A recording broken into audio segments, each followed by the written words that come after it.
Welcome. My name is Kathryn Hubert. I am 36 years old and I started a small business 7 years ago that survived the pandemic, also has a social impact model, and has grown by almost 40% during that time. Also during that time, I have witnessed many small businesses and restaurants around me close their doors. Passion and business acumen don't always go hand in hand. We have brilliant business leaders and creators whose businesses are failing because their passion and creativity isn't backed by practical business decisions that will keep their business successful and sustainable. Small businesses are central to our culture. They provide places for connection and community, and they're a vital part of our economy. This is a heart-to-heart. Let's get real because our world needs us. So buckle up, here we go. In the next 10 minutes, we're gonna cover the things that I wish I knew before I started a business and the things that have helped keep my business alive. Problem number one, we are paying our expenses and our bills first and then hoping that there will be something left over at the end.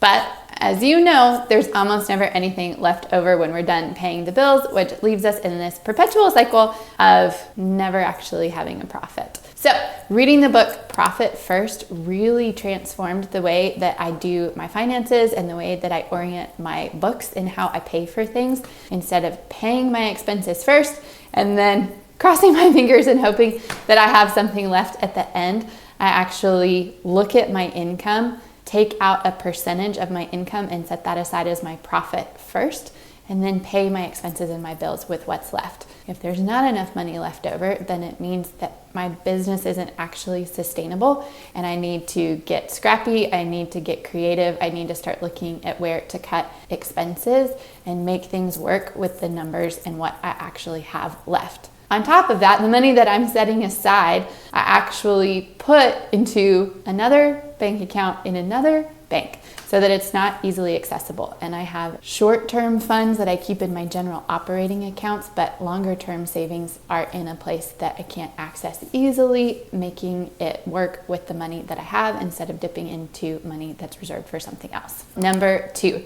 we're thinking that more income automatically means more profit. What ends up happening instead is that more income usually means more expenses and more work or more labor, and our profit margin stays relatively the same. I have wasted many hours and a lot of brain power trying to think of new and creative ways to make money for my business.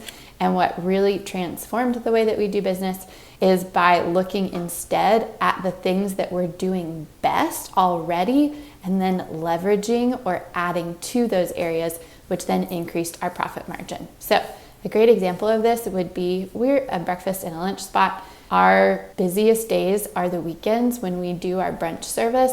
So instead of trying to come up with extra events or extra products that we can sell, instead I looked at Saturdays and Sundays and figured out where we could add to or increase our profitability on those days. Some of those changes included switching our operating hours just by 30 minutes, adding in a liquor license, actually decreasing our cocktail prices so that we sell more cocktails, making sure that we have plenty of grab and go items for people who are waiting for a table, and adding weekend only specials that are available only on Saturday and Sunday that have a higher price point. Take a look at your business, see what maybe isn't working well that you could let go of altogether, but then look specifically at what is working well and then brainstorm how you can add to or leverage those areas in order to drive up your profit margin.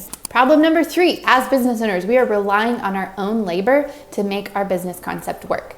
To be completely honest here, this is probably the problem that I still struggle with the most and is not something that I have completely solved, but that I have been working to solve over the past several years. Starting out, I knew that I was going to have to give everything that I had in order to get the business off of the ground. So I did. I gave everything I had, and it did. The business got off the ground.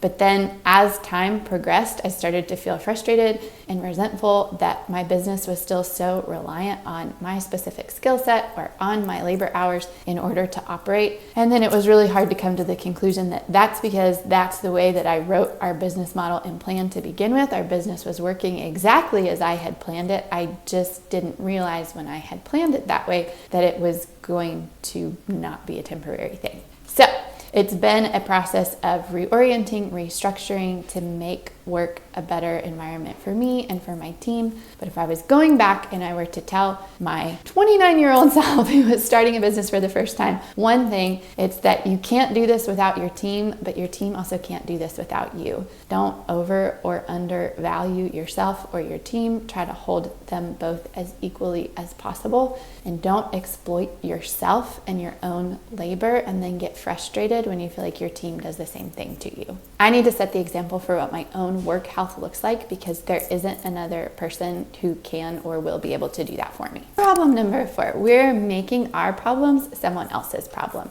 As a business, no one is socially or morally obligated to support us. It's our job as a business to create a product or a service that meets a need or want within our community or within our culture, and then provide that in a way that it encourages people to come and then come again and again and again.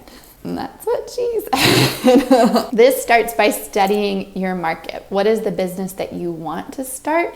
And then how could this meet a need within the city or within the market that you are trying to start that business in? This includes your product. This includes your location if you're a physical business, or a platform if you're an internet business, your brand, etc. I knew that I wanted to start a restaurant in Greensboro, North Carolina that had a focus on disability employment, but then there was a lot of studying and a lot of research that I did for a period of years before deciding on exactly what the concept was or where it was going to be. To be honest, I studied the hell out of Greensboro and noticed that we were lacking in good breakfast and brunch spots. We didn't have any French cuisine, and we didn't really have a lot of novel restaurants that had a bigger city feel, like something that you would find in New York City or ideally Paris. I also knew that personally, I didn't have a lot of spaces that I felt like were just beautiful and cozy and that I wanted to hang out in for long periods of time.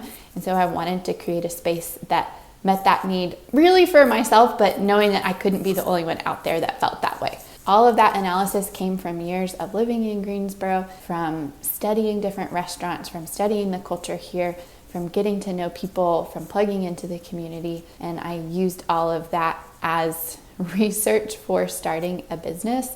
And then I tested it out before I actually launched, gauging how people actually responded to it. I was strategic and intentional about the concept that I developed and about the steps that I took. It did not happen by accident. In our culture, we tend to attribute a man's success to his hard work and a woman's success to good luck. And I'm here to say, fuck that. I worked my ass off. I'm here because of hard work, not because of good luck. Problem number 5, we become disenchanted with the passion that fueled our business startup in the first place. Passion isn't enough to sustain our business, but it is the thing that connects us to it and then also connects our team or our customers to it as well. This video is not intended to devalue passion, but instead to support passion with practical steps that can allow us to still engage in what lights us up and which makes us excited about having a business, while also not letting the business slowly kill us. There are many days when I feel so tired and completely over flipping omelets, cleaning up a restaurant,